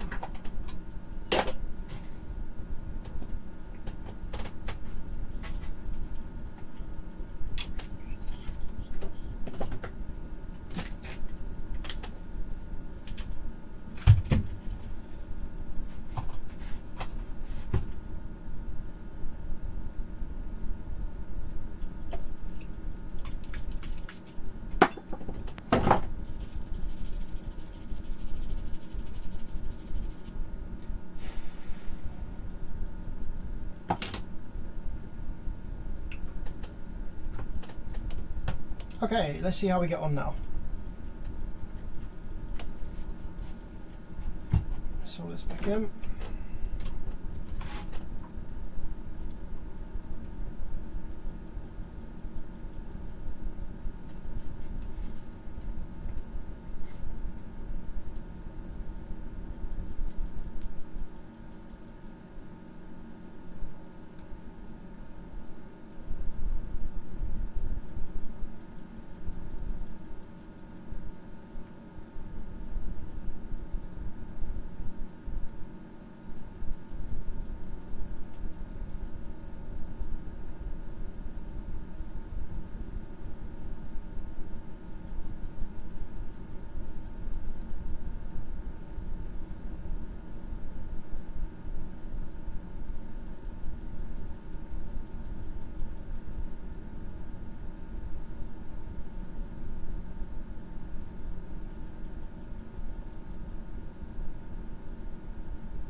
Alright. Alright, let's see what's going on with this now then.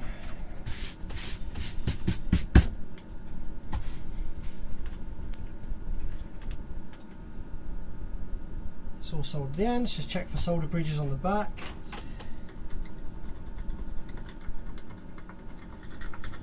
A little bit of ISO.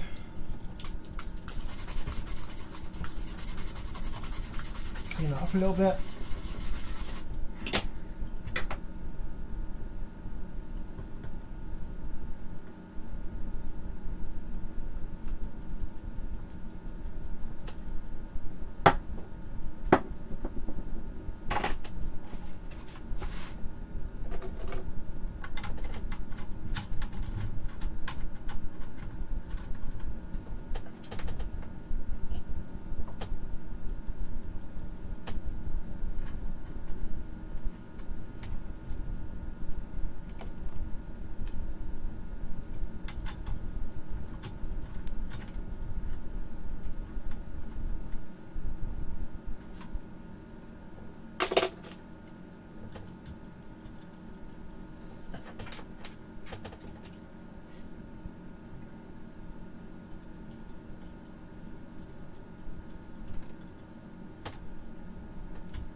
Okay, so let's try this out now then, shall we? 4 amps, 10.7 volts. Looking for switching on low side drain of this side.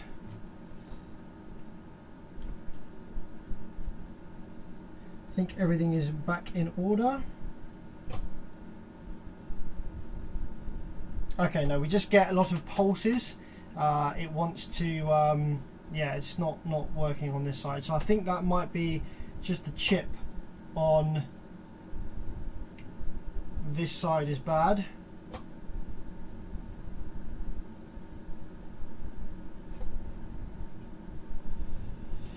So I guess this is another amp that I can't fix because I don't have any 2092s. I would go Taram's over Stetson, personally.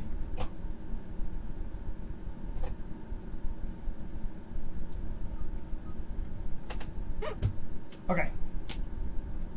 Yeah, so I think that last 2092 that I had is just no good. So I don't know, we're gonna have to wait until I can find some new 2092s to fix this one, I think. Just to confirm, if I remove that chip, the other side of the amp should work still.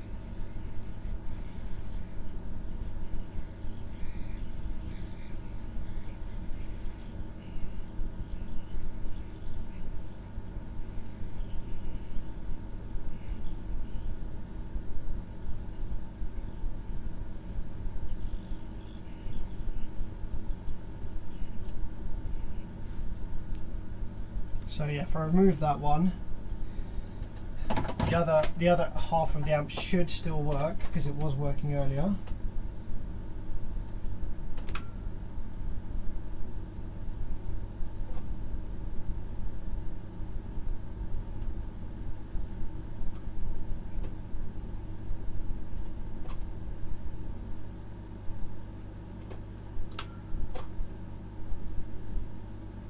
No, the other side doesn't work now either. Great, so I wonder whether that 2092 that was faulty has killed the other one. Fuck's sake.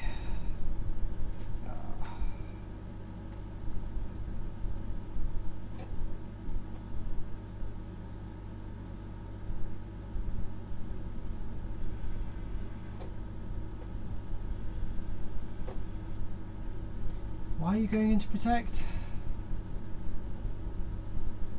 Can I disable your protection?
Okay, I guess we'll have to put this one to one side for now then, because we need some 2092s which we can't get.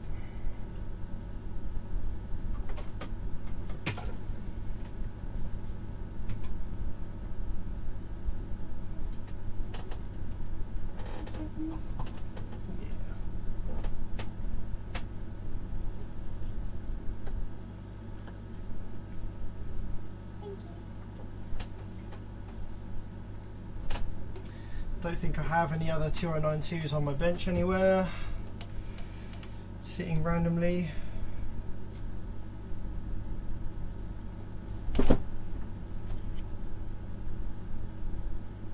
There is actually some 2092s up here on my bench. No idea what their health status is, but I could give them a go, I guess. I think there's 4 of them, maybe 3 of them. There's 3 2092s up here. I could give them a go, just see what they're saying.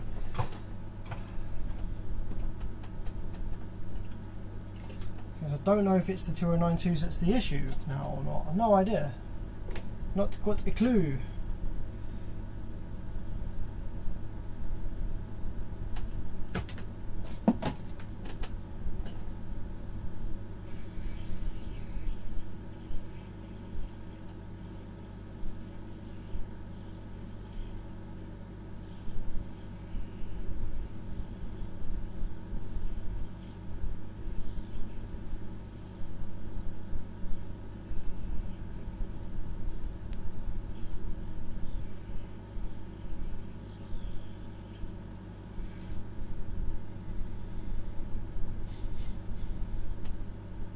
Okay, what does the amp do with no drive ICs connected?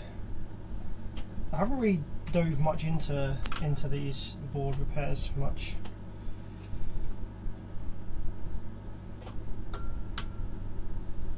Okay, it goes into protect with no 2092s. Okay.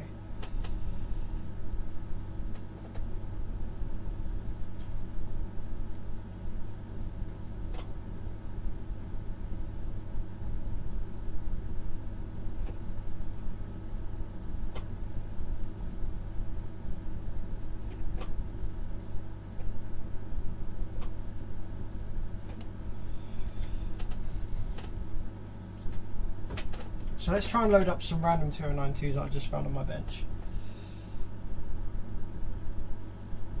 Let's see what happens.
Okay, that's one on one side.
that's 2 on the other side.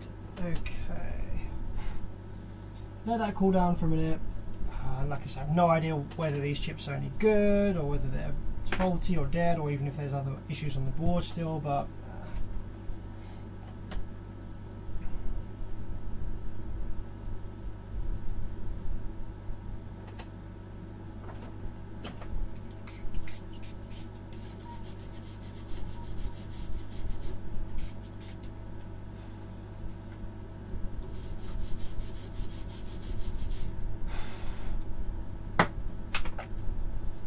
okay, what do I reckon this is going to do now then?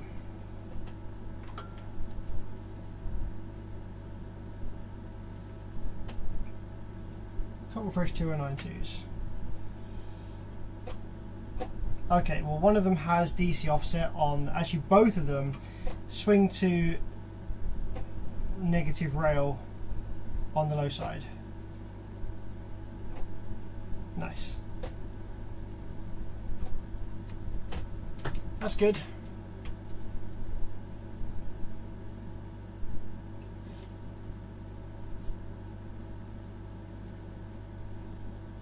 So neither of those are any good then.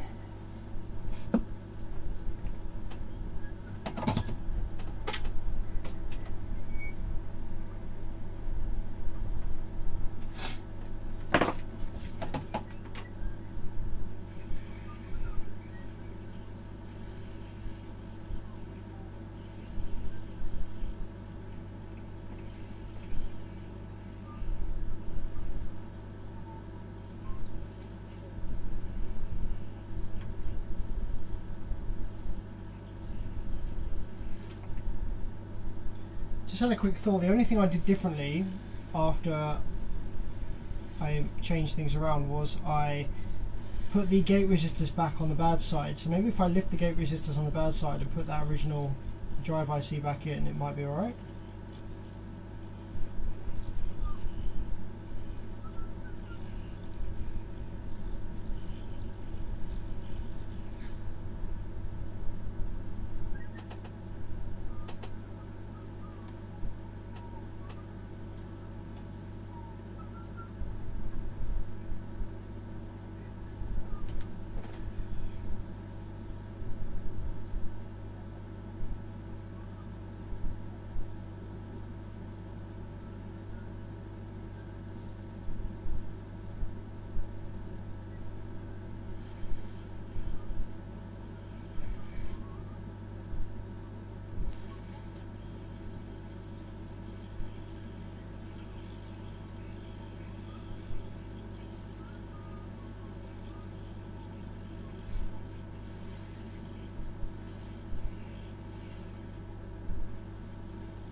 I think I was heating that one a bit too long. I don't know if this is gonna be alright now.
See, this time it's not constantly in protect like it was. It kind of just goes into protect as soon as the amp tries to power up. See, I think that other 2092 has got damaged, so I just need to try and wait for 2092s to come back in stock. Seems to be the only solution for this one.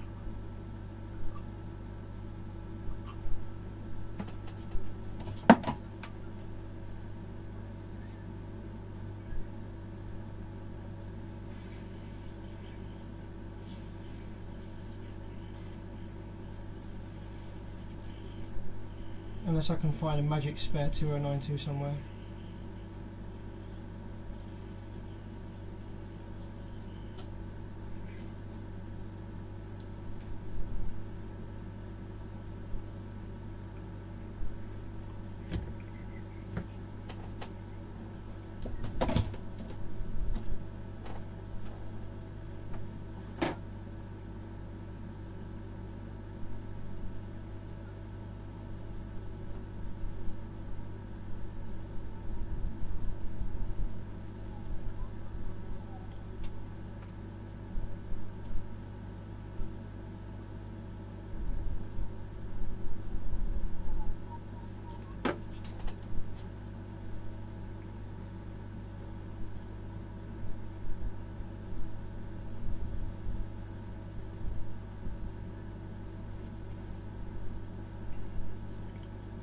Let's try this one.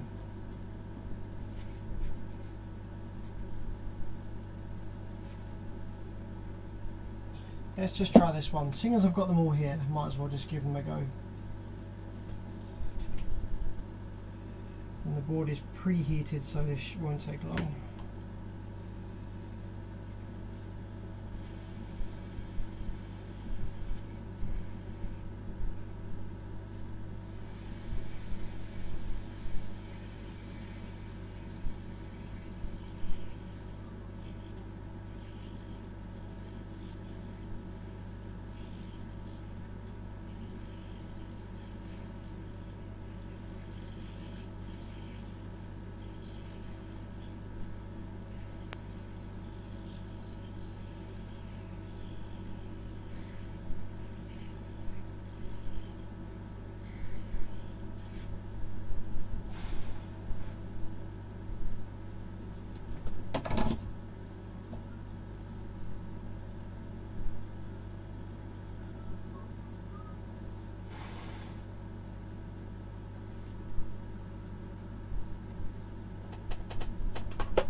Alright, let's try that chip, see what that one does.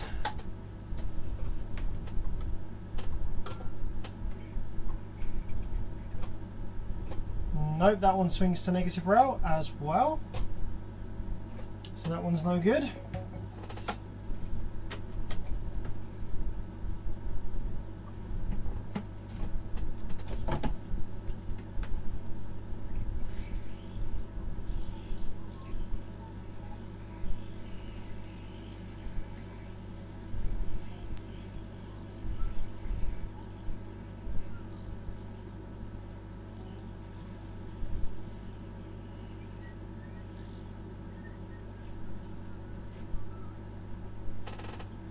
See if I've got any more 2092s randomly sitting around the workshop.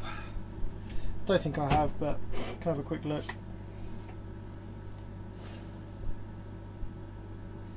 There's one up here. Try that one.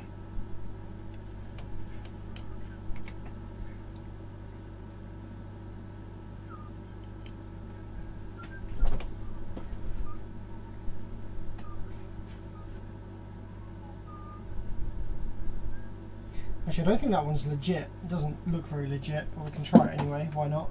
Might as well. Yeah, I'm going to throw these ones away like now that I've tested them. I think they were ones that I had like untested. I wasn't sure if they were working or not, and where 2092s are so out of stock at the moment, I was kind of like holding on to the hopes that they might be salvageable.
Okay, let's give that one a go. Nope, that one swings to negative rail. Also, okay, they all swing to negative rail. Nice. I guess this is another amp that's going to be a no fix then, due to the stock shortage of IRS 2092S.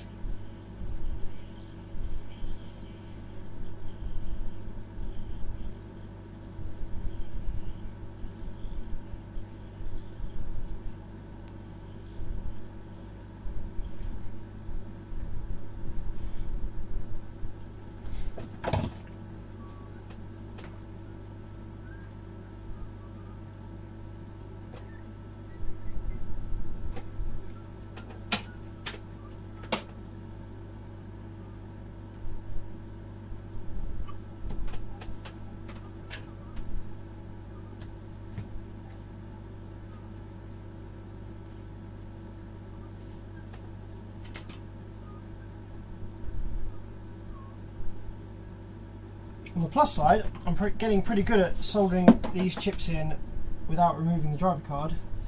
Lots of practice of this.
Sad times indeed. Okay, no problem. Guess we'll just have to wait for 2092 to come back in stock to fix this one then. Another waste of my time. Okay guys, I think we'll leave it there for today. I've got some big amps to fix shortly. I've got a Sundown SCV 6K. I've got what else have we got? B2 Audio MA6000 should be fun. Don't know what that chip is. What else have we got?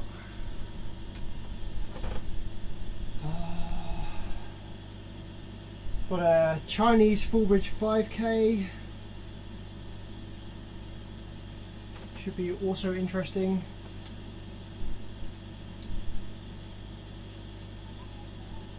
But yeah, for now we're going to lock off the stream now. Thanks for watching guys, appreciate your support and your chats. It's always good fun to talk to you guys while I'm working. Thanks for the donation. If that's gone. Thanks Jesse for the donation, really appreciate that. And I'll probably see you maybe tomorrow, maybe Friday. So yeah, have a great day, have a great rest of the evening or morning, wherever time it is where you are living, and I'll see you next time.